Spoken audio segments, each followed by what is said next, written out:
Hi friends, இன்றைக்கி நம்ம சேனலில் சுவையான கார சட்னி எப்படி செய்யுதுன்னு பார்க்கலாம். இதுக்கு ஒரு மிக்ஸி ஜார் எடுத்துக்கலாங்க. 1 ஸ்பூன் சீரகம், 2 மீடியம் சைஸ் வெங்காயம், ஒரு பெரிய தக்காளி, ஒரு 10 பல்லு பூண்டு, காரத்துக்கு ஏற்ற மாதிரி ஒரு 5 வரமிளகா, ஒரு சின்ன துண்டு வெல்லம் போட்டுக்கலாங்க.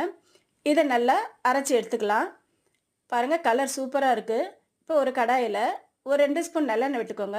1 ஸ்பூன் கடுகு, கொஞ்சம் கருவேப்பிலை போட்டு தாளிச்சிக்கலாங்க. இப்போ இந்த தாளிப்பிலேயே நம்ம அரைச்சி வச்ச விழுதையும் போட்டு ஒரு 10 நிமிஷம் பச்சை ஸ்மெல் போகிற அளவுக்கு நல்லா வதக்கி விட்டுக்கோங்க. நல்லா எண்ணெய் பிரிஞ்சு வரணுங்க. தேவையான அளவுக்கு சால்ட்டையும் போட்டுக்கோங்க. இப்போ பாருங்கள், நல்லா வதக்கிட்டிங்கன்னா எண்ணெய் பிரிஞ்சிரும்.